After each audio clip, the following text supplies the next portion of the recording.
এখন আপনি কোরআনে একটা ইনস্ট্রাকশনকে টেনে এনে সেটাকে নামাজের মধ্যে ধরে যদি নামাজ বানান, তাহলে সেটাকে তো কোরআনের নামাজ বলে না।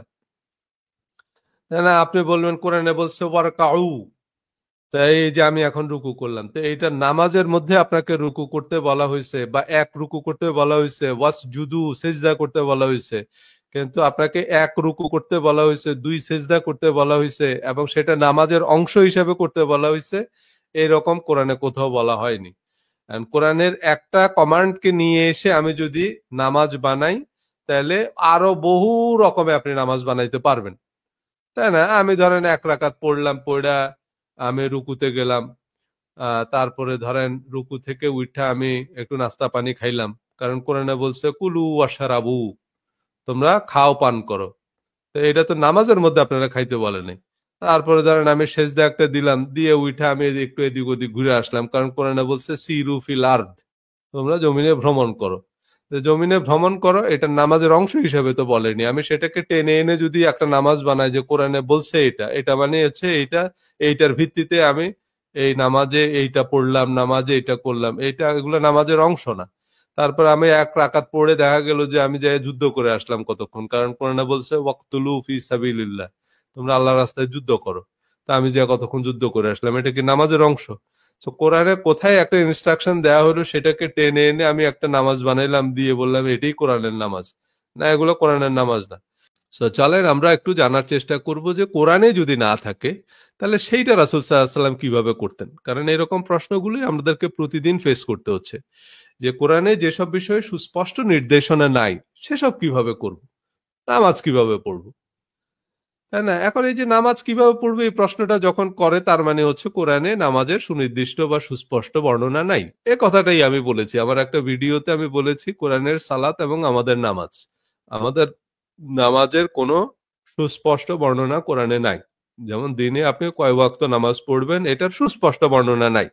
হ্যাঁ, অনেকেই বলবেন যে কোরআনে একটা আয়াত আছে, সেই আয়াত দিয়ে আমরা বের করতে পারি যে পাঁচটা ওয়াক্তা নামাজের কথা কোরআনে বলা আছে। হ্যাঁ, সেই আয়াত দিয়ে আপনি 50 ওয়াক্ত নামাজও বানাইতে পারবেন, কারণ সেই আয়াতে পাঁচ না। এটা যদি আপনার আগে থেকে সংখ্যাটা পূর্ব নির্ধারিত থাকে আপনার মাথায়, তাহলে আপনি বলতে পারেন যে হ্যাঁ, এই যে এখানে পাঁচটা সময়ের কথা বলা আছে, সেখানে পাঁচ শব্দটাই নাই।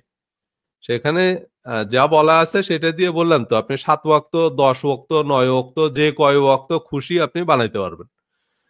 সো সহজ কথা। এরপরে প্রতি রাকাতে আপনি মানে প্রতি ওয়াক্ত নামাজে আপনি কয় রাকাত করে নামাজ পড়বেন, মানে কোন ওয়াক্তে কত রাকাত পড়বেন, এসবের কোনো বর্ণনা কোরআনে নাই। সে কথাটাই আমি বলেছি, তো আমরা যে নামাজ পড়ি এর কোনো স্ট্রাকচার কোরআনে স্পেসিফিক বলা নেই।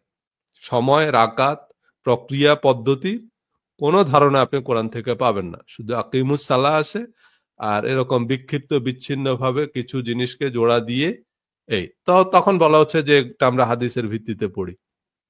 আমি অবশ্য হাদিসের সালাত এবং আমাদের নামাজ শিরোনামে 3 পর্বের ভিডিও বানিয়েছি, এবং সেখান থেকে আপনি বুঝতে পারবেন যে আমরা আসলে হাদিস দিয়ে নামাজ পড়ি না, কারণ মানুষ যেভাবে নামাজ পড়ে তার কিছু বিচ্ছিন্ন বিক্ষিপ্ত বর্ণনা আছে হাদিসের কিতাবে, এবং সব আলাদা আলাদা, মানে অসংখ্য হাদিস, এখান থেকে কিছু, এখান থেকে কিছু, এই হাদিস গ্রন্থ থেকে কিছু, ওই হাদিস গ্রন্থ থেকে কিছু নিয়ে পরবর্তীতে মূলত মাজহাবের যে ইমাম, ওনারা এই নামাজের একটা স্ট্রাকচার দাঁড় করিয়েছেন। নাসিরউদ্দিন আলবানী এসে বললেন যে না, আমাদেরকে নামাজ পড়তে হবে হাদিস অনুযায়ী। এ কারণেই ওনারা এই মাজহাবের যে নিয়ম, সেই নিয়ম বাতিল করে উনি নিজে একটা কিতাব লিখলেন। তো ভাই, হাদিস অনুযায়ী যদি আমরা নামাজ পড়ি তাহলে আমাদের নাসিরউদ্দিন আলবানীর কিতাব লাগবে কেন? সো হাদিস অনুযায়ী আমরা নামাজ পড়ি না। সেই ভিডিওটা আপনারা দেখে নিতে পারেন। নামাজের যে হাদিসগুলো আছে সেটার ভিত্তিতে আমি দেখিয়েছি যে হাদিস দিয়ে আপনি নামাজ পড়তে পারবেন না, যদি কেউ একজন আবার নামাজের স্ট্রাকচার বানিয়ে না দেয়। অথচ নামাজ কিভাবে পড়বো এটা কোরআনের 8 থেকে 10টা আয়াতের মধ্যে একবারে টার্ন বাই টার্ন ডিরেকশন দেওয়া সম্ভব। একটা হাদিস, রাসূল সাল্লাল্লাহু আলাইহি ওয়াসাল্লাম যেহেতু জানেন যে কোরআনে নামাজের বর্ণনা নাই, উম্মত নামাজ পড়তে পারবে না, সো একটা হাদিস মানে এক পাতার মধ্যে নামাজের প্রত্যেকটা টার্ন বাই টার্ন বর্ণনা দেওয়া সম্ভব। এবং সেটা নামাজ পড়তে গেলে আমাদের যেরকম একটা সূরা মুখস্থ করা লাগে, ওই হাদিসটা আমাদের সবার মুখস্থ থাকার কথা। সেটার জন্য কোন রাবি কোন কিতাবে আছে এইসব আলোচনায় যাওয়ার দরকার ছিল না। ওইটা একেবারে পাথরে বাধাই করে খোদাই করে রাখার কথা। কিন্তু আমরা যদি নামাজের হাদিসগুলো দেখি, আমরা দেখবো যে রাসূল সাল্লাল্লাহু আলাইহি ওয়াসাল্লামের জীবদ্দশায়, সাহাবীদের জীবদ্দশায় এসব হাদিস লেখাও হয়নি। এসব হাদিস মানে সেইভাবে নামাজের স্ট্রাকচার সংরক্ষণ করা হয়নি, সেটা আমরা দেখব। তারপরে হচ্ছে হজ, আপনি হাদিস দিয়ে হজ করতে পারবেন না। এইসব কথা যারা বলে তারা জাস্ট ওই যে শুনে শুনে বলে, আর ওই যে তর্কে জেতার জন্য একজনের কাছ থেকে প্রশ্ন একটা শুনে এসে আপনার সামনে একটু ধমক টমক দেওয়ার জন্য এগুলো বলে আর কি। হাদিস দিয়ে আপনি জীবনে হজ করতে পারবেন না। হাদিসে বলা আছে রাসূল সাল্লাল্লাহু আলাইহি ওয়াসাল্লাম উটের পিঠে চড়ে কাবা বায়তুল্লাহ তাওয়াফ করছেন। প্রথম কথা হচ্ছে আপনাকে সেখানে উট নিয়ে ঢুকতেই দেওয়া হবে না। রাসূল সাল্লাল্লাহু আলাইহি ওয়াসাল্লাম যেভাবে হজ করছেন, যদি সেভাবে হজ করাই সুন্নত হয়, তাহলে আমার উটের পিঠে করে তাওয়াফ করতে হবে। আপনি বলেন বায়তুল্লাহর যে মাতাব, সেখানে আপনার উট নিয়ে ঢুকতে দিবে? তা আপনি চেঞ্জ করলেন কেন? রাসূল যেভাবে হজ করছে আমাকে সেভাবেই হজ করতে হবে। তাহলে সেভাবে হজ না করলে তো আমার হজ হবে না। তাহলে প্রথম কথা হলো আমাকে সেখানে আগে উট নিয়ে ঢুকতে হবে। এরপরে হজের অধ্যায়ে বা এই যে হজের যে ফরজ, সেটা কি? আপনাকে আরাফাতের ময়দানে অবস্থান করতে হবে হজের দিন। এখন যেই দিন হজ, সেই দিন যদি আপনি আরাফাতের ময়দানে উপস্থিত না থাকেন, যদি আপনি বাইতুল্লাহে বসে থাকেন, মসজিদে নববীতে গিয়েও বসে থাকেন, আপনার হজ হবে না। আপনাকে আরাফাতের ময়দানে বসতে হবে। এখন আপনি একটু আমাকে বলেন যে আরাফাতের ময়দান কত ডিগ্রি ল্যাটিটিউড আর কত ডিগ্রি লঙ্গিটিউডে অবস্থিত, এটা কোন শরীফের কত নম্বর হাদিসে আছে? মানে আপনাকে এই যে গুগল ম্যাপ ছাড়া বা কোনো মানুষকে জিজ্ঞেস না করে আপনি শুধু হাদিসের কিতাব দিয়ে আমাকে আরাফাতের ময়দানটা বের করে দিতে পারবেন? কারণ আরাফাতের ময়দান মরুভূমির মাঝখানে একটা টুকরা। তো এই টুকরাটা মানে কটটুক জায়গা আরাফাতের ময়দান, এটা তো আগে আমাকে বের করতে হবে। তা না হলে আমি আরাফাতের ময়দানে গিয়ে বসবো কিভাবে? আর আরাফাতের ময়দানে না বসলে আমার হজ হবে না। হজের মূল আনুষ্ঠানিকতাই হচ্ছে আরাফাতের ময়দানে অবস্থান করা। তারপরে আমাকে মুজদালিফায় অবস্থান করতে হবে সেই দিন রাতের বেলায়। তো মুজদালিফার সীমা কতটুকু, এটা কোন শরীফের কত নম্বর হাদিসে আছে, কোন শাইখুল হাদিসকে জিজ্ঞেস করবেন, দেখবেন আফগানিস্তান চলে গেছে উনি হাঁটতে হাঁটতে। মানে এই অত্র অঞ্চলেই আর নাই, আপনার আশেপাশ দিয়ে ভিড়বে না, কারণ এইসব কোনো বর্ণনা হাদিসের কিতাবে নাই। তারপরে আমাকে হজের এহরাম মানতে হবে ইয়ালামলাম পাহাড় থেকে। ইয়ালামলাম পাহাড়ের দাগ নম্বর, মৌজা নম্বর, খতিয়ান নম্বর, এটা কোন শরীফের কত নম্বর হাদিসের মধ্যে বলা আছে? মানে কেউ একজন আমাকে লালমাই পাহাড় দেখাই দিয়ে যদি বলে এটা ইয়ালামলাম পাহাড়, আমি কেমনে বুঝবো? তাই না? সো হাদিস দিয়ে আপনি হজ করতে পারবেন না। আপনাকে হজ করতে হবে ট্রেডিশন অনুযায়ী। মানে হজ রাসূল ইব্রাহিম আলাইহিস সালামের সময় থেকে প্রচলিত, এবং আবু জাহাল, আবু লাহাব এরাও হজ করত। আবু জাহাল হজের খুতবা দিত। সো রাসূল সাল্লাল্লাহু আলাইহি সাল্লামের আগে থেকেই হজের প্রচলন। হ্যাঁ, আমরা আমরা এই যে আব্রাহার গল্প জানি, কারণ মক্কায় তখন মানে কাবায় হজ হতো, এবং সেই কারণে কাবা ধ্বংস করার জন্য আব্রাহা বাদশাহ আসছিল, তাকে আবার আবাবিল পাখি দিয়ে ধ্বংস করে দেওয়া হয়েছে। সো এই যে ঘটনাগুলো আমরা জানি, তাহলে হজ কিভাবে হয়েছে? হজ হয়েছে ট্রেডিশন। মানে আগের ওয়ালারা, এখন আমরা সেভাবে ট্রেডিশন অনুযায়ী হজ করি। যে আগে কোন একজন শায়ক গিয়ে হজ করে আসছে, ওনার সাথে আমরা যাই, উনি আমাকে বলে দিচ্ছে যে এইটা আরাফাতের ময়দান, এটা আমাদের তাবু, এখানে বসে থাকো। এইটা মুজদালিফা, এখানে তুমি খোলা আকাশের নিচে শুয়ে থাকো রাতের বেলায়, আল্লাহ আল্লাহ করো, জিকির আজকার করো। এই যে উনি আমাকে ইনস্ট্রাকশন বলে দিচ্ছে, ওনার ইনস্ট্রাকশন ছাড়া আমি হাদিস থেকে কোনটা বাইতুল্লাহ কোনটা ইয়ালামলাম পাহাড় কোনোদিনও বের করতে পারবো না। এখন ধরেন আমি হজ করছি, এখন আমি হজ করে এসে আমি একটা কিতাব লিখলাম যে আপনাকে এইভাবে এইভাবে হজ করতে হবে। হ্যাঁ, এখন আমি একটা কিতাব লিখে যদি দাবি করি যে ভাই আমার কিতাব ছাড়া হজ করবেন কেমনে, এই দাবিটা কি ভ্যালিড দাবি? কারণ আমার কিতাব অনুযায়ী তো মানুষ হজ করে না। মানুষ যেভাবে হজ করে সেইভাবে আমি কিতাব লিখছি। তো এই ঠিক এই যে হাদিস গ্রন্থগুলো, এই হাদিস গ্রন্থ অনুযায়ী কেউ হজ করে না, বরং মানুষ যেভাবে হজ করে সেইভাবেই হাদিসে কিছু বর্ণনা আছে। হজের দিন এই হয়েছে, হজের দিন ওই হয়েছে, এরকম কিছু বিক্ষিপ্ত বিচ্ছিন্ন বর্ণনা আছে। এগুলা দিয়ে আপনি হজ করতে পারবেন না। এগুলো জাস্ট একটা ধমক দেওয়ার জন্য বলে। এগুলো দিয়ে অন্যান্য হাদিসকে জাস্টিফাই করার জন্য এরকম কিছু প্রশ্ন করে আপনাকে আটকে দেওয়া হয়। হজ করা হচ্ছে মানুষ ট্রেডিশন অনুযায়ী, নামাজ পড়ে মানুষ ট্রেডিশন অনুযায়ী। কারণ আকিমুস সালাহ কোরআনে, ওনারা বলবে যে ভাই কোরআনে তো আকিমুস সালাহ বলছে, তো কিভাবে সালাহ কায়েম করবেন? কোরআনে আকিমুস সালাহ শুধু আমাদেরকে বলেনি, কোরআনে ইহুদি খ্রিস্টানদেরকে আল্লাহ আকিমুস সালাহ বলছে, মানে বনি ইসরাইলকে, যে আমি যখন বনি ইসরায়েলের শপথ নিয়েছি তখন তাদেরকে বলেছি যে তোমরা মানুষের সাথে উত্তম আচরণ করবে, এরকম এরকম অনেকগুলো কথা বলে বলছে, এর মধ্যে আকিমুস সালাহ আছে। তার মানে আকিমুস সালাহ এটা শুধু আমাদের জন্য না, এটা বনি ইসরায়েলের জন্য প্রযোজ্য। তো বনি ইসরায়েলের লোকরা কিভাবে নামাজ পড়ছে এবং বনি ইসরায়েলের লোকরা যেভাবে নামাজ পড়ছেন আপনি সেভাবে নামাজ পড়বেন, এ কথা হাদিসে বলা আছে। আমি এখন সেই হাদিসগুলো দেখাবো আপনাকে। সো চলেন রাসূল সাল্লাল্লাহু আলাইহি সাল্লাম কি বলছে। এখন সেই কথা বললে যে কোরআনের কথা, কতগুলো কথা বলার সাথে সাথে আমাকে ইহুদির দালাল বলা শুরু করছে। কারণ কোরআনে এই কথাগুলো আছে, এখন সেগুলো বললে এই যে ইহুদির দালাল বললে না, আপনি হাদিসগুলো নেবেন। হাদিস বললে তো আপনি দেখবেন যে তাহলে তো ভাই ইমাম বুখারী তো ইহুদির দালাল, কারণ সেই তো ইহুদিদের খ্রিস্টানদের পক্ষে কথা বলে গেছে। কথা হচ্ছে এই কথাগুলো আমরা বলি না, এই হাদিসগুলো আমরা লুকায় রাখি। হ্যাঁ, কিন্তু কথা হলে হাদিসগুলো তো লুকিয়ে রাখার কোনো পারমিশন নেই। আপনাকে তো কোনো হাদিসে কোরআনে এটার পারমিশন দেওয়া হয়নি যে আপনি কিছু হাদিস বলবেন, কিছু হাদিস লুকিয়ে রাখবেন।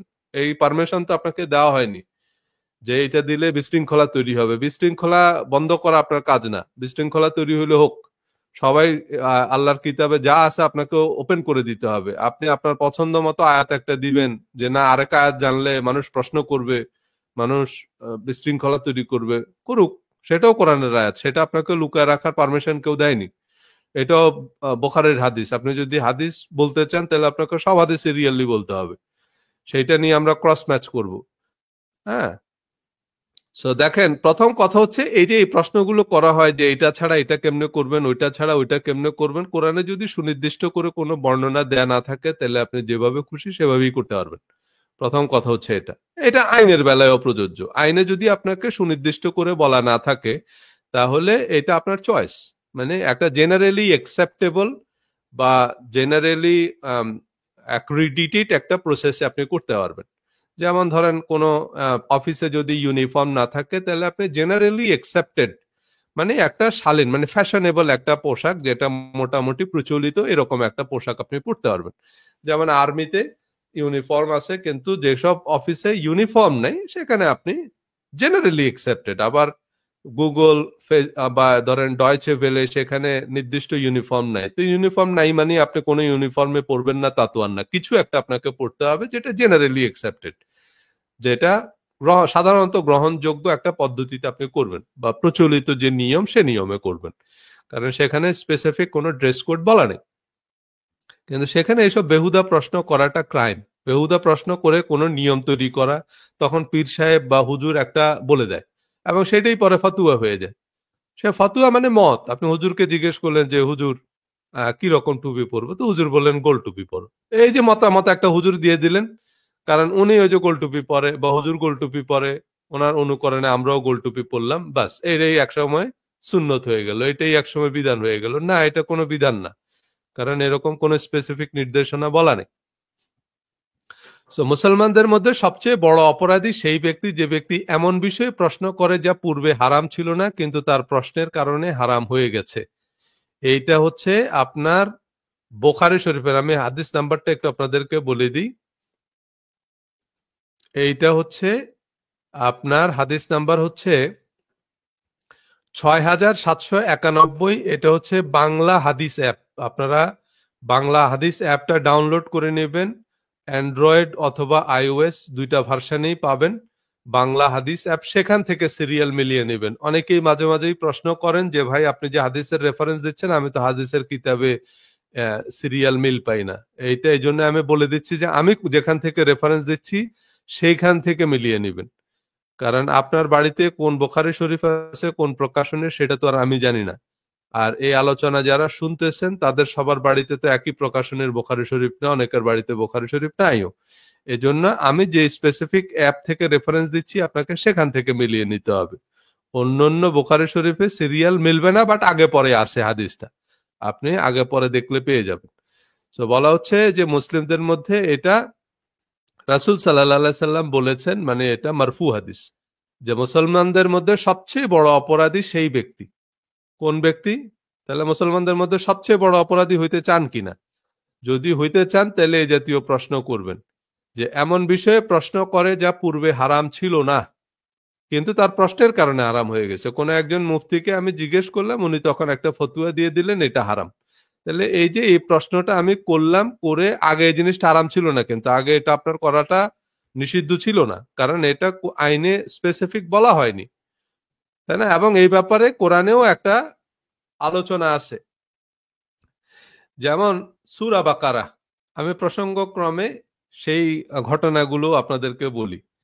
কোরআনে এই যে সূরা বাকারা, কোরআনের সবচেয়ে বড় সূরা, এই সূরাটার নামকরণ করা হয়েছে, বাকারা শব্দের অর্থ গরু। এই সূরাটার নামকরণ করা হয়েছে কারণ এই সূরায় গরু সম্পর্কিত খুব ইন্টারেস্টিং একটা গল্প আছে, একটা ঘটনার বর্ণনা আছে। সে ঘটনাটা কি? এখানে আমাদের জন্য একটা দারুণ শিক্ষাও আছে, এই প্রশ্নটার উত্তরও সেখানে আছে। যে বেশি বেশি প্রশ্ন করা এটা অপরাধ এবং এটা অন্যায়, এতে আপনি আপনার জন্য কঠিন করতেছেন এবং এটা অনুচিত। এইটা কোরআনে এই পুরা সবচেয়ে বড় যে সূরা সেটার নামকরণের মধ্যেই এই শিক্ষাটা আছে। এটা হচ্ছে মানে ইসরায়েলের মানে এই যে এখন যে ইসরায়েল আমরা বলতেছি আর কি, মানে মুসা আলাহিসাল্লামের সময়কালের ঘটনা।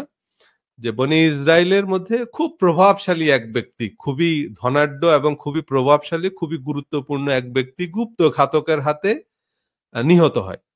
তো পুলিশ গোয়েন্দা সংস্থা যখন এই খুনের কোনো কুলকিনারা করতে পারলো না, তখন ইসরায়েলেরা হজরত মুসা আলাহিসাল্লামকে সাল্লামকে গিয়ে বলল যে আপনি আল্লাহর সাথে একটু কথা বলে এসে আমাদেরকে জানান যে এই খুনটা কে করছে।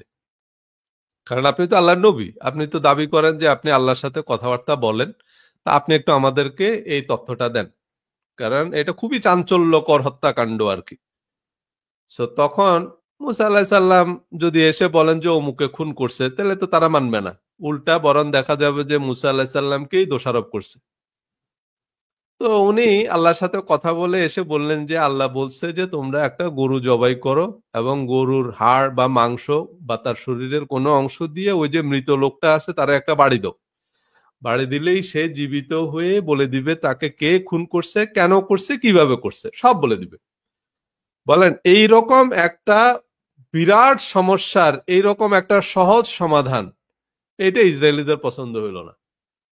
দেখেন, মানে এর থেকে আর সহজ এবং এর থেকে মানে ক্লিয়ার কোন সমাধান তো আর হইতে পারে না, যে তোমরা একটা গরু জবাই করবা এবং মৃত লোকটাকে গরুর হাড্ডি দিয়ে একটা বাড়ি দিবা, সেই লোক জীবিত হয়ে বলে দিবে তারে কেমনে কেমনে হত্যা করছে, কে করছে। এই বনে ইসরায়েলিরা 1001টা প্রশ্ন করা শুরু করলো, গরু কি গাই গরু না বলদ গরু? তো উনি বললো ঠিক আছে, আমি তাহলে আবার আল্লাহকে জিজ্ঞেস করে আসি। আবার জিজ্ঞেস করে এসে উনি বললো যে এটা গাই গরু।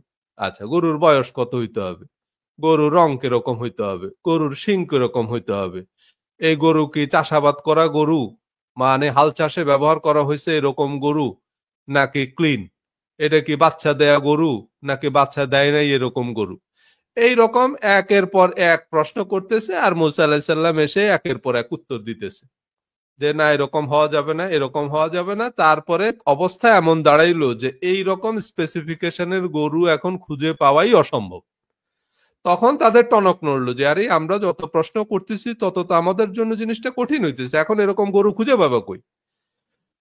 তাহলে তাদেরকে প্রথমে কি বলা হয়েছে, একটা গরু জবাই করতে বলছে, সেটা গাই গরু হোক, বলদ গরু হোক, বাচ্চা দেয়া গরু হোক, বাচ্চা না দেয়া গরু হোক, একটা গরু হইলেই হয়েছে। তুমি গরু জবাই করবা আর ওই লোকরা একটা বাড়ি দিবা, সেই লোক এসে জীবিত হয়ে বলে দিবে, তাহলে সহজ সমাধান।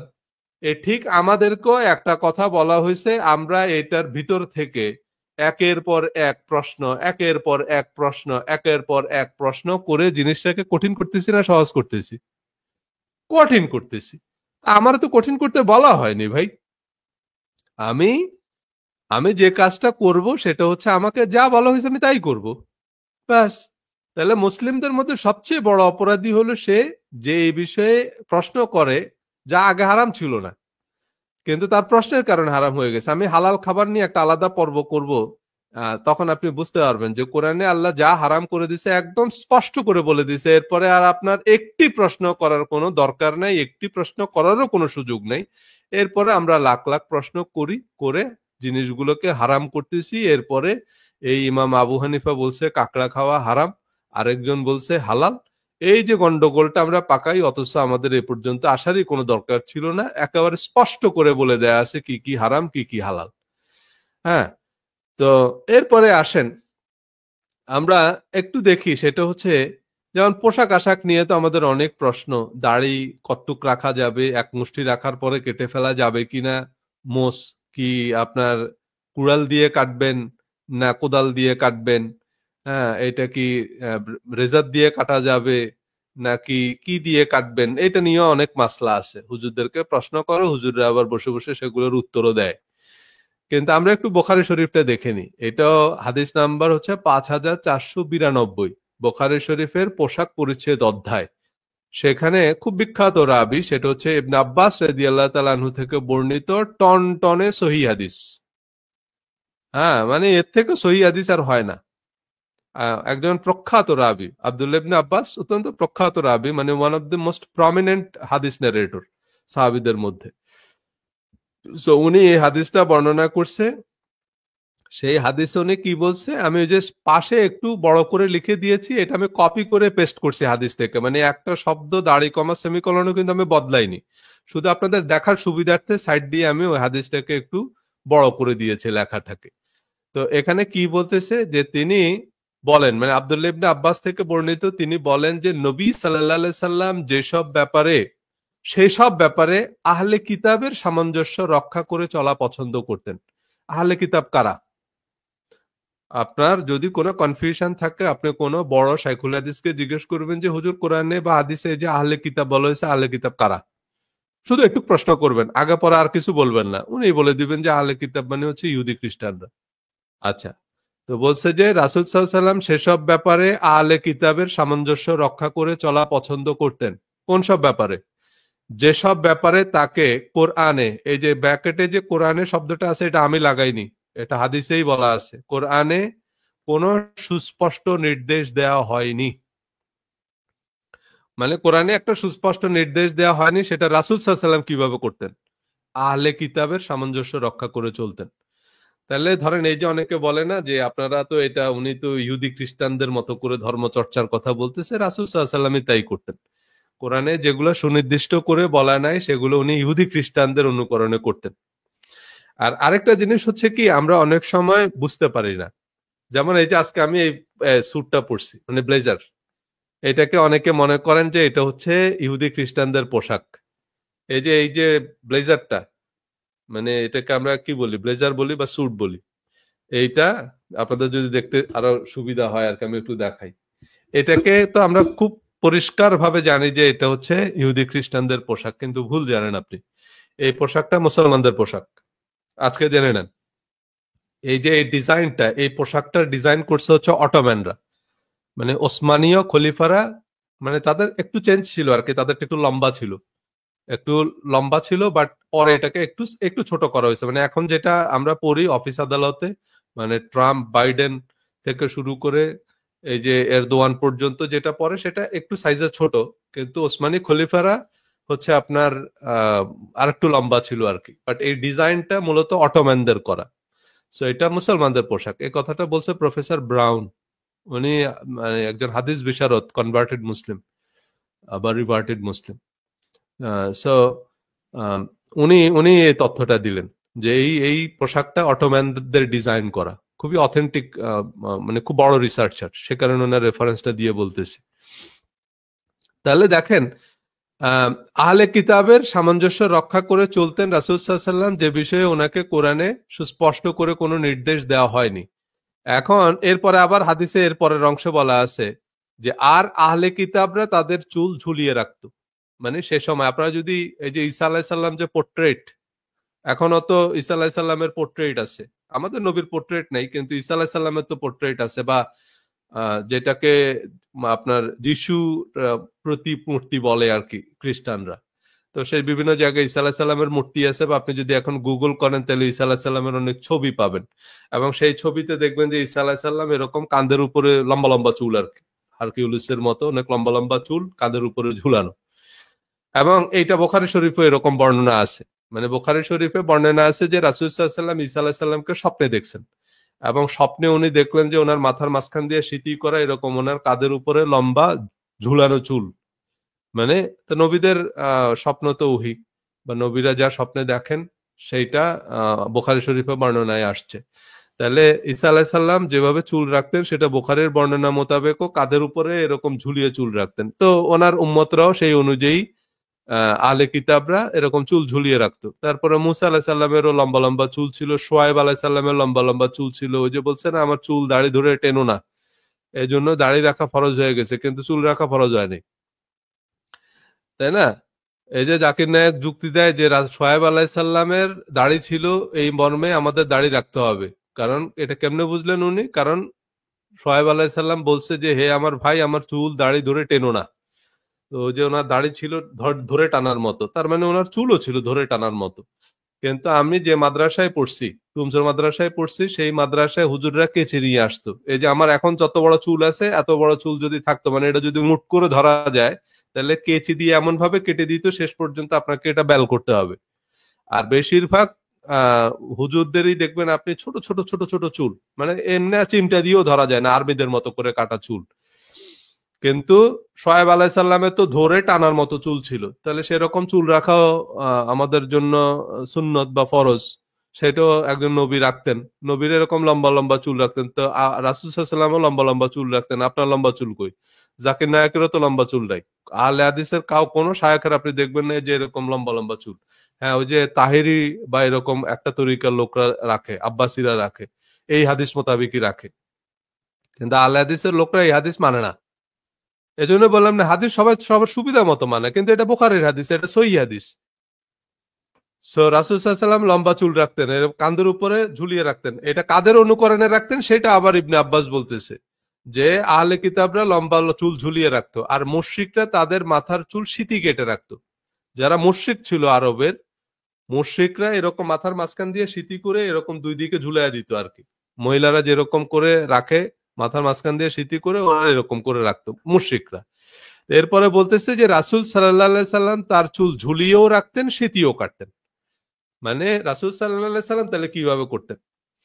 উনি ওই যে আহলে কিতাব এবং মুশরিকরা, মানে অন্যান্যরা যেভাবে যেভাবে করতো উনি সেভাবে সেভাবেই করতেন। অন্যান্যরা যেরকম পোশাক পরতেন রাসূল সাল্লাল্লাহু আলাইহি সাল্লাম সেরকম পোশাকই পরতেন।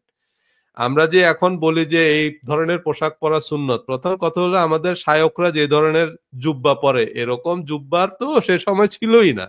এগুলোর সাথে সুন্নতের কোনো সম্পর্ক নাই। বুখারী শরীফের এই পোশাক পরিচ্ছদ অধ্যায় যদি আপনি পড়েন, তাহলে দেখবেন যে এখন হুজুররা যে জুব্বা পরে, এখন যেরকম টুপি পরে, বা এখন যে বোরখা, এই রকম বোরখার কোনো আলাপ আলোচনাই আপনি বুখারী শরীফের মধ্যে পাবেন না।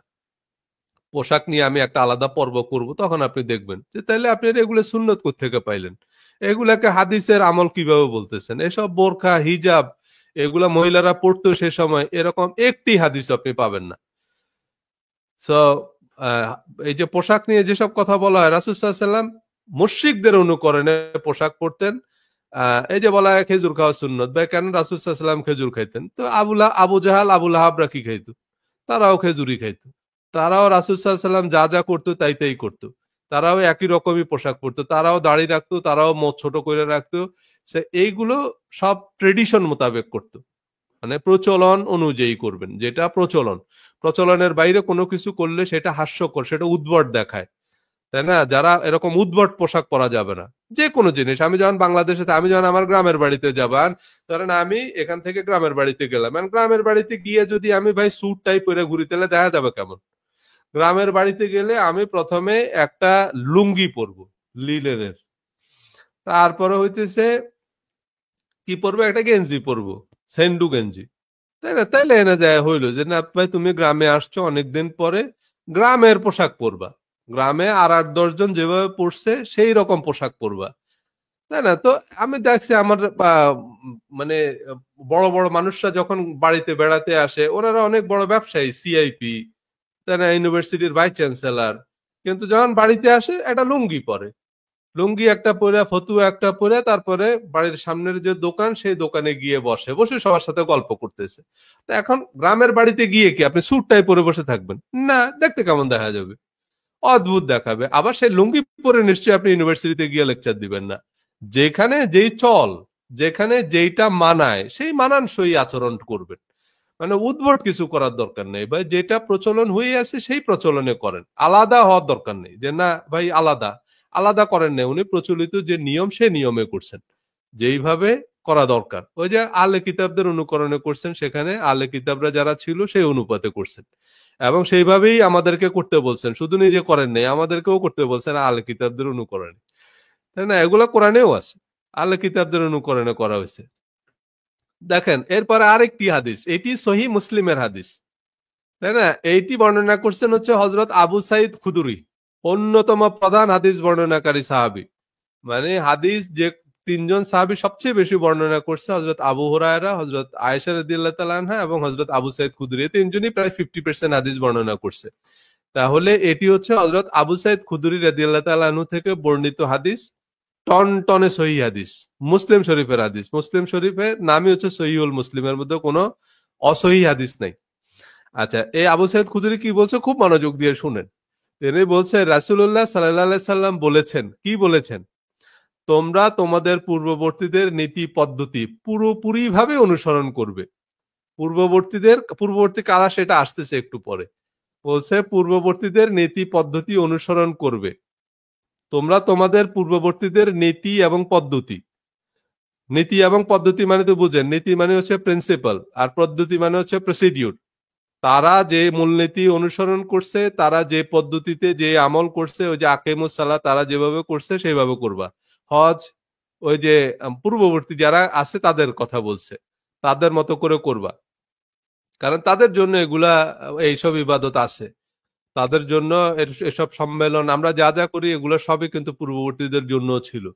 এবং কিভাবে অনুসরণ করবেন সেটাও বলে দিছে, সেটা হচ্ছে বিগতে বিগতে, বিগত বুঝেন তো, এই যে এটারে কয় বিগত, আমরা এরকম মাপি না, এইভাবে হাত দিয়ে মাপে, বিগতে বিগতে অনুসরণ করবা, হাতে হাতে, এই যে এরকম হাত দিয়ে আমরা মাপি, তারা যদি এক হাত যায় আপনি এরকম হাত দিয়ে মাইপা এক হাত যাবেন।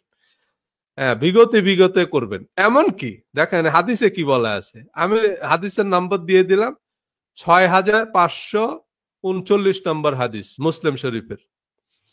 হ্যাঁ, সহি মুসলিমের, ইসলামিক ফাউন্ডেশন বাংলা হাদিস অ্যাপে গিয়ে চেক করে দেখবেন। বলা আছে বিগতে বিগতে অনুসরণ করবে, এমনকি এমনকি তারা যদি সাপের গর্তে প্রবেশ করে থাকে তাহলে তোমরা তাদের অনুসরণ করবে। মানে পূর্ববর্তী যারা আছে তারা যদি সাপের গর্তে ঢুকে তা আপনিও তাদের সাথে সাপের গর্তে ঢুকে যাবেন, এটা হাদিসে বলা আছে, আমি বলতেছি না।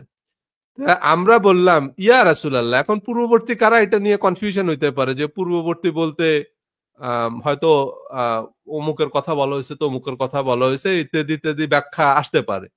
এজন্য সাহাবীরা আবার জিজ্ঞেস করছে আর কি, মানে আবু সাইদ খুদরি জিজ্ঞেস করছে যে ইয়া রাসূলুল্লাহ, পূর্ববর্তী উম্মত বলতে তো ইহুদি খ্রিস্টানরাই উদ্দেশ্য, মানে পূর্ববর্তী বলতে কি আপনি ইহুদি খ্রিস্টানদেরকে বুঝাচ্ছেন?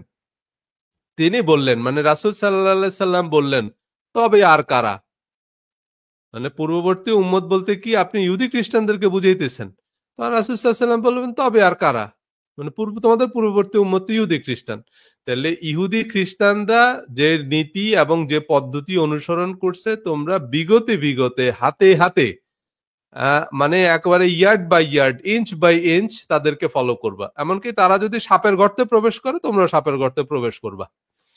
আচ্ছা, তো এরপরে এরপর আসেন আমাদের কতিপয় সঙ্গী জায়েদ ইবনে আসলাম থেকে এই সনদে আহ, তার অনুরূপ বর্ণনা করেছেন। মানে এই যে বুখারী মুসলিম শরীফে যে হাদিসটা আছে এই হাদিসটা আরো আরো অনেক সাহাবী বর্ণনা করছে, আরো আরো অনেক সূত্র বর্ণিত হয়েছে এই একই হাদিস একই কথাই। তা আমি একটা রেফারেন্স দিলাম। তাহলে আমরা এখান থেকেও বুঝলাম যে আমাদেরকে আসলে কি অনুসরণ করতে হবে, ওই তো পূর্ববর্তীরা যেভাবে এবং পূর্ববর্তীরা যেভাবে করছে সেগুলোই কিন্তু আমরা সেভাবেই করি। আমাদের নামাজ, রোজা, হজ, জাকাত এগুলো পূর্ববর্তীদের নিয়ম অনুযায়ী। আপনি যদি বিবলিক্যাল ইকোনমিক্স লিখে সার্চ দেন গুগলে, এই যে আমরা বলি না জাকাত, তারপরে জাকাত সম্পর্কে কোরআনে যা বলা আছে বাইবেলেও তাই বলা আছে, এবং জাকাত সম্পর্কে মানে আমাদের যে রীতি রেওয়াজ এগুলো কিছু জিনিস সেখান থেকে ধার করা। আপনি যদি বিবলিক্যাল ইকোনমিক্স লিখে সার্চ করেন মানে বাইবেলের অর্থনীতি, তাহলে আপনি দেখবেন ইসলামের অর্থনীতি সম্পর্কে যা বলা আছে বাইবেলের অর্থনীতিও একই। মানে আমাদেরও যেরকম জাকাত, চ্যারিটি এগুলার কথা বলা আছে, এগুলাতে পূর্ণ রাখা হয়েছে, বিবলিক্যাল ইকোনমিক্সও তাই। সো আমরা অনেক কিছু, যেমন ধরেন এবং আমাদের যে হাদিসগুলো লেখা হয়েছে এগুলো কিন্তু মেইনলি ইহুদিদের বিভিন্ন লিটারেচার থেকে ধার করা, এমনকি তাফসির, আমাদের কোরআনের বিভিন্ন তাফসির লেখা হয়েছে, এগুলো হাদিস থেকে নিয়ে লেখা হয়নি। অনেকে বলে না হাদিস ছাড়া আপনি কোরআনের ব্যাখ্যা কিভাবে দিবেন। কোরআনের ব্যাখ্যা হাদিস দিয়ে দেওয়া হয়নি, কোরআনের বেশিরভাগ ব্যাখ্যা দেওয়া হয়েছে ইহুদি খ্রিস্টানদের কিতাব অনুযায়ী, ইহুদি খ্রিস্টানদের লিটারেচার অনুযায়ী। হ্যাঁ, আপনার আমাদের তাফসির কারক যারা আছে, এই যে আপনার ইবনে কাসির, ওনারা হিব্রু ভাষাও জানতেন, ওনারা ইহুদিদের বিভিন্ন লিটারেচার পড়ছেন, পড়ে সেখান থেকে এই যে ঈসা আলাহিসাল্লামের গল্প, সেখানে মুসা আলাহিসাল্লামের বিভিন্ন ঘটনা আছে, সেখানে আপনার সোলাইমান আল্লাহ সাল্লাম তো ইহুদিদের নবী, এই যে আম, আপনার ফিলিস্তিনে যে টেম্পল, মানে ইহুদিদের যে, এগুলো সোলাইমান আল্লাহ সাল্লামের বানানো। তো এখন তো এই যে আহ, ইয়েগুলো আপনার তারপরে দাউদ আলাহিসাল্লামের ঘটনা, এগুলো সব ইহুদিদের লোকগাথা, মানে ইহুদিদের হাদিসের কিতাবে আছে। তারপরে হচ্ছে সকল নবীদের, ইব্রাহিম আলাইসাল্লাম তো ইহুদিদের নবী, আব্রাহাম, তো ইব্রাহিম আলাইসাল্লামের সকল বর্ণনা ইহুদিদের কিতাবে আছে। তো কোরআনেও তো সূরা আছে, সূরা নূহ, সূরা ইউসুফ, সূরা ইউনুস, সূরা হুদ।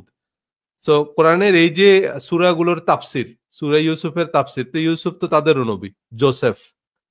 তারপরে এই সব বর্ণনাগুলো মোটামুটি ইহুদিদের বিভিন্ন হাদিসের কিতাব থেকে ধার করা, মানে এগুলা আমাদের বুখারী শরীফ থেকে নিয়ে কেউ কোরআনের তাফসির করেনি। কোরআনের যে তাফসির করা হয়েছে এগুলা সব ইহুদিদের বিভিন্ন কিতাব থেকে তাফসির কারকরা ধার করছে, কারণ ওনারা হিব্রু ভাষাও জানতেন। আরবি ভাষার হিব্রু ভাষা কাছাকাছি, মানে বাংলার হিন্দি যেরকম, মানে আপনি বাংলা জানলে হিন্দি মোটামুটি বুঝবেন, বা হিন্দি যদি বর্ণমালা শিখে নেন আপনি হিন্দি পড়লেও বুঝবেন। মানে হিন্দি ভাষা শেখা আপনার জন্য খুব বেশি কঠিন কিছু হবে না যদি আপনি আর বাংলা জানেন। ঠিক এরকমই কেউ যদি আরবি জানে তাহলে হিব্রু ভাষাও কাছাকাছি, এগুলা একই ধরনের ভাষা আর কি, বাংলা, উর্দু, হিন্দি যেরকম একই রকম ভাষা, ওই রকম। সো ওনারা এই হিব্রু ভাষাটা শিখে সেটা করছে, এবং এটাতে দোষের কিছু নাই, এটা হাদিস সমর্থিত। এবং আমাদের হুজুররা যে ওয়াজ করেন, ওয়াজে যে ইউসুফ আলাহিসাল্লামের গল্প বলেন, তারপর দাউদ আলাহিসাল্লামের বিভিন্ন ঘটনা বলেন, সোলাইমান আলাহিসাল্লামের বিভিন্ন ঘটনা বলেন, এগুলো ইহুদিদের বিভিন্ন হাদিসের কিতাব থেকে নেয়া। সো এটা বর্ণনার পারমিশনও দেয়া আছে হাদিসে। সেটি আছে কোথায়? এটা হচ্ছে সুনান আর তিরমিজির হাদিস। সুনান তিরমিজিতে এই হাদিসটি আছে, এই হাদিসের নাম্বার হচ্ছে 2669 নম্বর। সবই বাংলা হাদিস অ্যাপ, বাংলা হাদিস app, Android or iOS app নামিয়ে নেবেন, যে আপনারা যে অ্যাপ ব্যবহার করেন সেখান থেকে সিরিয়াল নাম্বার মিলিয়ে নেবেন। সুনানা তিরমিজির জ্ঞান অধ্যায়ের 2669 নম্বর হাদিস, তাই না? সেখানে বলা আছে যে রাসূল সাল্লাল্লাহু আলাইহি ওয়াসাল্লাম বলেছেন যে তোমরা আমার থেকে একটি আয়াত হলেও প্রচার করো। এখানে আয়াতের কথা বলছে, রাসূল সাল্লাল্লাহু আলাইহি ওয়াসাল্লাম বলছে, এই যে আরবিটা হচ্ছে বাল্লেগু আন্নি ওয়ালাউ আয়া, যদি তোমরা আমার থেকে একটি আয়াতও সম্ভব হয় সেটি প্রচার করো। আয়াত, আয়াত বলতে কোরআনের আয়াত বুঝাইছে। হ্যাঁ, সো তোমরা এইটা দিয়ে অনেকে হাদিসকে জাস্টিফাই করার চেষ্টা করে, এখানে শব্দটা হচ্ছে আয়াত। আয়াত বলতে আমরা কোরআনের আয়াতই বুঝি। বলছে আমার থেকে তোমরা একটি আয়াত হলেও সেটি প্রচার করো। আচ্ছা, এরপরে কি বলছে? আর হ্যাঁ, যদি একটি আয়াত হয় তা তোমরা মানুষের কাছে পৌঁছে দাও, একটা আয়াতও যদি পারো। তাহলে আপনি আয়াত, কোনোটা আয়াত গোপন করতে বলেননি, যে যেটা তুমি মনে করতেছো যে এটা বললে মানুষ প্রশ্ন করবে, মানুষের মধ্যে ফিতনা তৈরি হবে, মানুষ কনফিউজড হবে, সেই আয়াত তুমি সিন্ধুকে তুলে রেখে দাও, এরকম পারমিশন আপনাকে কোথাও দেওয়া হয়নি। কোরআনের আয়াত আপনি প্রচার করবেন, একটা আয়াত হলেও সেটা প্রচার করবেন মানুষের কাছে। আর এর পরের হাদিসের পরের অংশে কি বলা আছে? আর বনি ইসরায়েলের বরাতে হাদিস বর্ণনা করতে পারো। মানে বনি ইসরায়েলের হাদিস, বনি ইসরায়েল কারা? বনি ইসরায়েল হচ্ছে ইহুদি খ্রিস্টানরা, মানে ইহুদিরা। বনি ইসরায়েল মানে হচ্ছে ইহুদিরা, এই যে ইসরায়েল আর কি, এখন যে ইসরায়েলের যুদ্ধ হইতেছে, তো এই বনি ইসরায়েলের বরাতে হাদিস বর্ণনা করতে পারো, এতে কোনো ক্ষতি নাই। তাহলে বনি ইসরায়েলের বরাতে হাদিস বর্ণনার পারমিশন বুখারী শরীফে, তিরমিজি শরীফে দেয়া আছে, এটিও সহিহ হাদিস। এবং এই হাদিস বর্ণনা করছে আব্দুল্লাহ ইবনে আমর। আব্দুল্লাহ ইবনে আমরের বরাতে বর্ণনা করা হয়েছে। আব্দুল্লাহ ইবনে আমর মানে তো বুঝছেন, ওই যে আব্দুল্লাহ ইবনে আমর ইবনুল আস, যার কথা বলা হয় যে উনি হাদিস লিখে রাখতেন। যদি এই হাদিসটি, এই যে হাদিসটি আমরা তিরমিজি শরীফ থেকে পাই, এই হাদিসটি উনি লিখে, ওনার লিখিত পাণ্ডুলিপি থেকে সংগ্রহ করা না। এই যে আব্দুল্লাহ ইবনে আমর থেকে বর্ণিত, তিনি এখানে মাঝখান দিয়ে আরো 6-7 জনের নাম আছে। সেখানে যদি আপনি আরবিটা পড়েন তাহলে আপনি দেখবেন যে এটা ইমাম তিরমিজি সরাসরি ওই আব্দুল্লাহ ইবনে আমরের পাণ্ডুলিপি থেকে নেয়নি। এটা উনি একজনের থেকে শুনছে, তিনি আরেকজনের থেকে শুনছে, তিনি আরেকজনের থেকে শুনছে, তিনি আরেকজনের থেকে শুনছে, তিনি আব্দুল্লাহ ইবনে আমর থেকে শুনছে। তাহলে এটা ওই ওনার লিখিত কিতাব থেকে নেওয়া হয়নি। তা অল্প কিছু হাদিস আছে সিআইসিটাই আব্দুল্লাহ ইবনে আমর থেকে বর্ণিত, বাট উনিও বিখ্যাত রাবি। কারণ আবু হুরায়রাও বলছে যে উনি তার থেকে বেশি হাদিস জানতেন। আবু হুরায়রার ভাষ্য মোতাবেক আব্দুল্লাহ ইবনে আমর ওনার থেকে বেশি হাদিস জানতেন। তো সেই রাবি উনি বর্ণনা করছে যে তোমরা বনি ইসরায়েলের বরাতে হাদিস বর্ণনা করতে পারবে, মানে বনি ইসরায়েলের হাদিস আপনি বর্ণনা করতে পারবেন। এটা বুখারী শরীফে পারমিশন দেয়া আছে। তাহলে আমরা মোটামুটি এই কয়েকটা হাদিস থেকে বুঝতে পারলাম যে কোরআনে আমাদেরকে স্পেসিফিক যে পারমিশন দেওয়া হয়নি। এখন আমরা যদি আবার মনে করি যে ভাই তাহলে আহলে কিতাবরা কিভাবে করছে, আহলে কিতাবরা কিভাবে করত, বা তারা সেই সময়ের এত এত আপনার গবেষণা করার দরকার নেই। আপনার আশেপাশের মানুষে যা করতে দেখবেন আপনি সেটা সেভাবেই করবেন। আশেপাশে যেইভাবে করতে দেখেন। এই যে আমি নামাজের উপর একটা ভিডিও বানিয়েছি, সবকিছু ব্যাখ্যা ট্যাখ্যা করে যখন আমি শেষে বলছি যে ভাই আমি প্রচলিত নিয়মে নামাজ পড়ি, এই কতজন ঠাস করে আবার দেখলাম যে তাদের চেইন পড়ে গেছে। যে তাহলে ভাই এত কথা বলে আপনি প্রচলিত নিয়মে নামাজ পড়েন, তাহলে কেমনে হইল? প্রচলিত নিয়মেই পড়বেন। আবার এটার জন্য নতুন করে নামাজ আবিষ্কার করার কোনো দরকার নেই। কারণ আবার যদি আপনি কোরআন, একজন এই যে এই প্রশ্নটা করার পরে আমি বুঝছি যে মানুষের প্রশ্ন বানে অতিষ্ঠ হয়ে কেউ কেউ আবার নতুন করে নামাজ বানাইছে, যে এটা নাকি কোরআনে আছে। এরকম উনি মানে আপনি যেভাবে নামাজের কোনো স্ট্রাকচার, নামাজের কোনো ধারণা কোরআনে নাই। এটাই হচ্ছে বটম লাইন।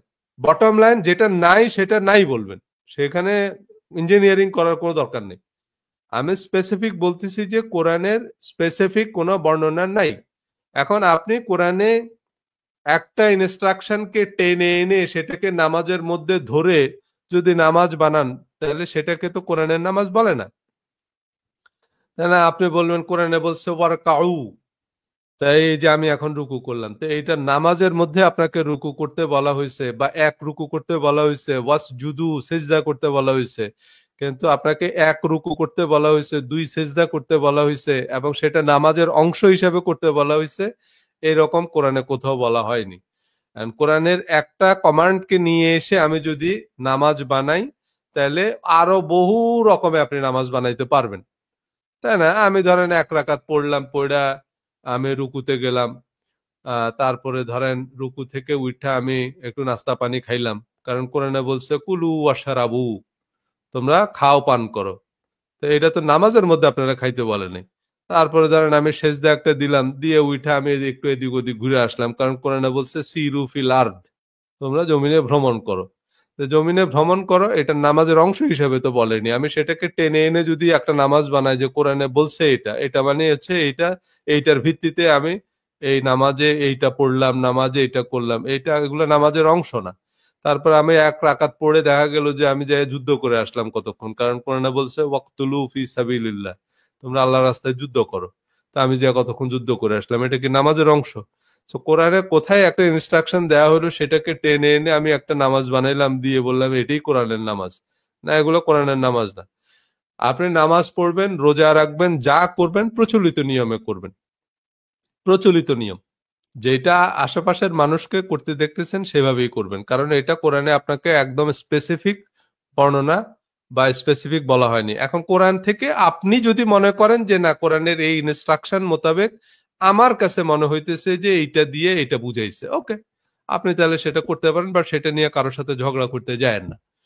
যে না, এইটাই বুঝাইছে কোরআনে, আপনাকে এইটাই করতে হবে, এবং সেইটা নিয়ে এসব দল তরিকা মাযহাব বানিয়ে আমরা গ্যাঞ্জাম করি। গ্যাঞ্জাম করা হারাম। কোনো কিছু নিয়ে গ্যাঞ্জাম করা হারাম। কোরআন মোতাবেকও হারাম, হাদিস মোতাবেক তো আরো বেশি হারাম। কোনো বিষয়েই ঝগড়া করা যাবে না। আপনার যদি মনে হয় চুপে চাপে আপনি করেন। কারণ এইগুলো নিয়েই আমরা যখন ঝগড়া করি তখন কি হয় জানেন, আপনি আর মূল আলোচনায় যেতে পারবেন না, মূল আলোচনার কাছাকাছি আপনি যেতে পারবেন না, কারণ আপনি দেখবেন যে এইখানেই আপনি আটকায় গেছেন।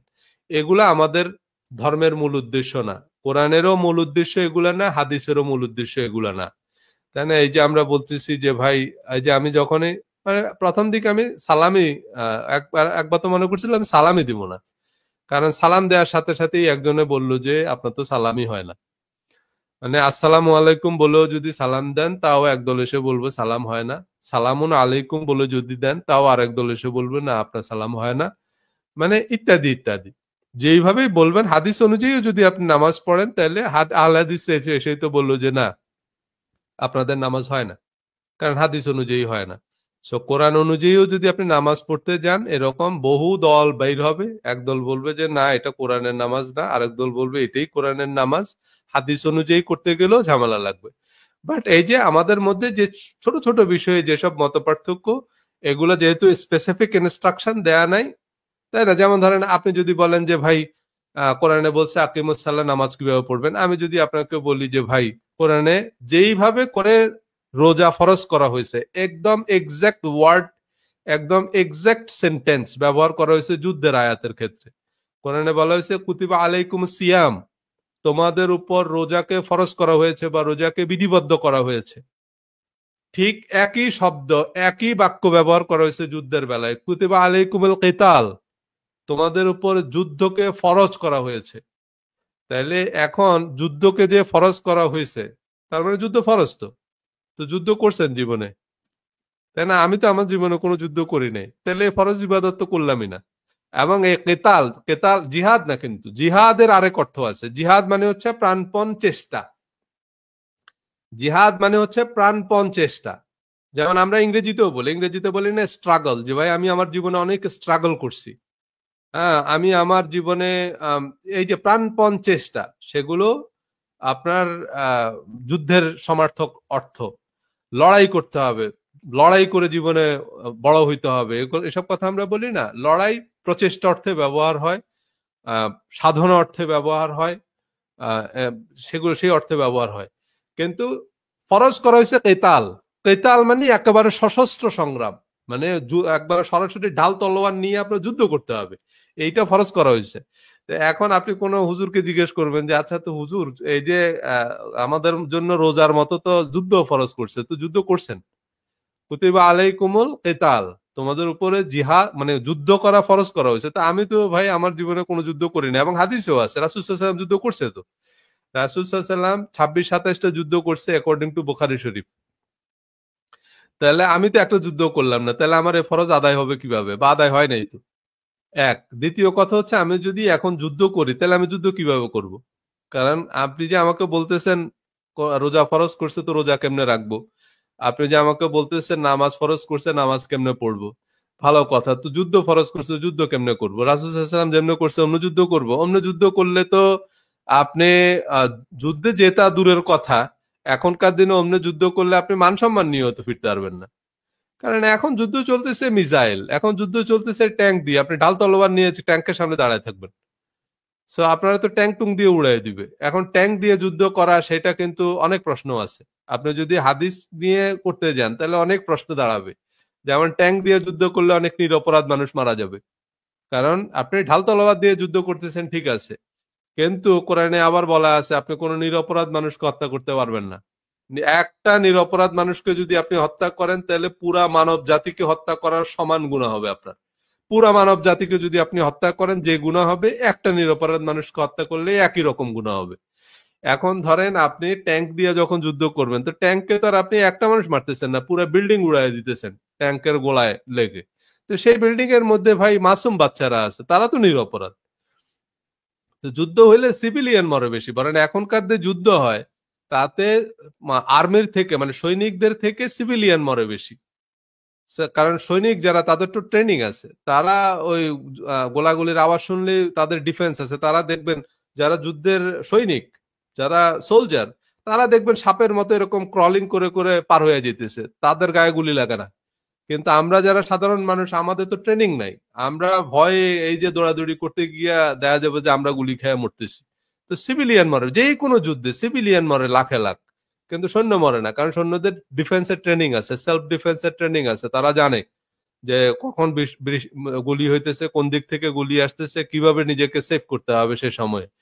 সো সাধারণ মানুষ মরে। তা একটা নিরপরাধ মানুষকে যদি আপনি হত্যা করেন, তাহলে এখনকার যেসব অস্ত্রশস্ত্র দিয়ে যুদ্ধ হয় তাতে প্রচুর নিরপরাধ মানুষ মরতেছে, কারণ গুলি অনেক দূরে গিয়ে মানুষের গায়ে লাগতেছে, দৃষ্টিসীমার বাইরে চলে যাচ্ছে, আপনি জানেন না কার গায়ে গিয়ে পড়তেছে। সো এখন তাহলে হাদিস অনুযায়ী যুদ্ধ করবেন কিভাবে? হাদিস অনুযায়ী যুদ্ধ করতে পারবেন না, অথচ যুদ্ধ ফরজ ইবাদত। একবারে নামাজ, রোজা যেরকম ফরজ করা হয়েছে, এই একই রকম ফরজ ইবাদত যুদ্ধ। তো এখন যুদ্ধ কিভাবে করবেন? হাদিস অনুযায়ী করতে পারবেন না। তাহলে যুদ্ধ আপনাকে করতে হবে প্রচলিত নিয়মে। যে এখন যুদ্ধ যে সিস্টেমে চলতেছে, সৌদি আরব কি হাদিস অনুযায়ী যুদ্ধ করে? বলেন ডাল তলোয়ার নিয়ে, সেটা প্রতীকী।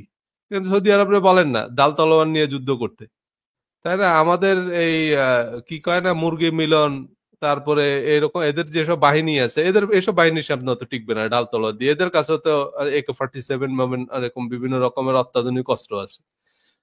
সো এসব দিয়ে হবে না। কথা হচ্ছে আপনাকে প্রচলিত নিয়মে যুদ্ধ করতে হবে। যুদ্ধের এবং সামনে আজ থেকে 1000 বছর পরে যুদ্ধের টেকনিক কি হবে, উই হ্যাভ নো আইডিয়া। যেইভাবে যখন যুদ্ধ চলবে সেভাবে যুদ্ধ করবেন। এখন আপনি যদি বলেন যে না, নামাজ রাসূল সাল্লাল্লাহু আলাইহি ওয়াসাল্লাম যেমনে পড়ছে এমনে পড়তে হবে, তাহলে আমিও বলবো যে যুদ্ধ রাসূল সাল্লাল্লাহু আলাইহি ওয়াসাল্লাম যেমনে করছে অমনে করতে হবে। ওর বাইরে যদি যুদ্ধ করেন তাহলে হারাম, কারণ আপনি পুরা মানব জাতিকে হত্যার গুনাহ মাথায় নিতেছেন। কারণ স্বাভাবিক যুদ্ধ, আপনি এখন যেসব প্রচলিত যুদ্ধ রীতি আছে তাতে বেসামরিক লোক, নিরপরাধ নারী পুরুষ মারা যাবেই, গবাদি পশু মারা যাবে। কারণ হচ্ছে কারণ আপনি তো জানেনই না, আপনি গোলা মারতেছেন দূর থেকে, মিসাইল মারতেছেন। তো এই যে হিরোশিমায় বোমা মারছে, তো হিরোশিমায় নিরপরাধ মানুষ মরে নাই? তারা এই যুদ্ধের সাথে জড়িতই না, একদম নিরপরাধ মানুষ মারা গেছে। সো এরকম এই যে গোলা মারা হচ্ছে, তাতে অনেক নিরীহ নিরপরাধ মানুষ মারা যাচ্ছে। তাহলে হাদিস অনুযায়ী আপনি যুদ্ধও করতে পারবেন না, হাদিস অনুযায়ী আপনি কিছুই করতে পারবেন না। যদি হাদিস অনুযায়ী করতে যান তাহলে আপনাকে প্রচলিত নিয়মে করতে হবে। এখন সেই সময় মাটিতে বসে রাসূল সাল্লাল্লাহু আলাইহি ওয়াসাল্লাম খাইতো, পার্টিতে বসে মাটিতে বসে আবু জাহাল আবু লাহাবরাও খাইতো। এখন ভাই টেবিল আসছে, এখন কাঁটা চামচ আসছে, আপনি এখন সবাই যেভাবে খায়, যেই বাড়িতে, ওই যে বললাম গ্রামের বাড়িতে যখন যাবে তখন লুঙ্গি একটা পরে দরকার হয় আপনি কলা পাতার মধ্যে খাবেন। আবার 5 স্টার হোটেলে গেছেন, সেখানে গিয়ে আপনি সেখানে মানুষ যেভাবে খায় সেভাবে খাবেন। এখন সেখানে গিয়ে যদি বলেন যে না না ভাই, আমার ওই যে নিচে মাটির মধ্যে বিছায়া দাও, আমি ওখানে বসে বসে খাবো, তো দেখা যাবে কেমন বলেন? লুঙ্গি পরে 5 স্টার হোটেলে যাওয়ার মতো হয়ে গেল। যেখানে যেমন রীতি, যেখানে যেমন রেওয়াজ, সেভাবে করবেন। তো এই হচ্ছে গিয়ে বিষয়। তো তারপরও এখন আমরা হাদিস যখন নেব, তখন সেটার একটা মূলনীতি অনুসরণ করতে হবে, যে হাদিস ফিকহ এবং অন্যান্য ধর্মীয় উৎস অনুসরণের শর্ত এবং মূলনীতিগুলো কি, সেটা নিয়ে আমরা আগামী পর্বে আলোচনা করব। যে তারপরও তো হাদিস থেকে অনেক জ্ঞান আছে, ফিকহের কিতাবও আমাদের লাগবে, লাগবে না তা না, কারণ এমন অনেক প্রশ্ন আছে যেগুলো হাদিসের কিতাবে নাই। অনেকে বলে না যে মাযহাব মানা লাগবে না বা মাযহাব মানা বেদাত, মিথ্যা কথা, এগুলো বাকওয়াজ কথা। যারা বলে যে মাযহাব মানা বেদাত, এগুলো অশিক্ষিতরা বলে। বাস্তবে আলে হাদিস যারা, তাদেরও ফকি আছে, তারাও বিভিন্ন বিষয়ে ফাতুয়া দিচ্ছে। শায়খ বিন বাজ, উনি গ্র্যান্ড মুফতি, সৌদি আরবের গ্র্যান্ড মুফতি ছিলেন। তো মুফতি মানে উনি ফাতুয়া দিতেন। তো তারপরে হচ্ছে এই যে নাসিরউদ্দিন আলবানী, উনি ফাতুয়া দিতেন না? উনিও ফাতুয়া দিতেন। তারপরে হচ্ছে ইবনে উসাইমিন, তো উনিও ফাতুয়া দিতেন এরকম। তারপরে মাওলানা আব্দুল ওয়াহাব, উনি ফাতুয়া দিচ্ছেন না? হাদিসের বাইরেও তো ওনাকে অনেক প্রশ্ন করা হয়েছে। সো ফিকহ অবশ্যই আমাদের লাগবে। কিন্তু এইসব হাদিস, ফিকহ বা অন্যান্য ধর্মীয় উৎস, অন্যান্য আরো অনেক ধর্মীয় উৎস আছে, যেমন ইসলামের ইতিহাস আছে, সেগুলো আপনার পড়তে হবে। সেখান থেকে অনেক গুরুত্বপূর্ণ ইনফরমেশন আপনি পাবেন। কারণ আপনি যদি ইতিহাস না পড়েন, আপনার হাদিসের ভ্যালিডিটি নেই। কারণ হাদিসের আগামাতে, কারণ হাদিসের বা রাবীদের যে জীবনী, সেগুলো তো আর হাদিসের টেক্সট না, সেটা তো আমরা ইতিহাস থেকে জানবো। কোন রাবের কি ভূমিকা ছিল, কি উপসংহার ছিল, সেগুলো তো আমরা ইতিহাসের কিতাব থেকে জানবো, সেগুলো তারিখ। সো অন্যান্য ধর্মীয় উৎস অনুসরণের শর্ত কি, মূলনীতি কি, সেগুলো নিয়ে আমরা আগামী পর্বে কথা বলবো। হোপফুলি আমরা আগামী সপ্তাহে আরো কয়েকটা সেশন করব। আমি আমার ফেসবুক এবং ইউটিউব চ্যানেলে লিংক দিয়ে দিব। সো যাই হোক, আজকে তাহলে এ পর্যন্তই আমরা শেষ করি। আজকের মতো তাহলে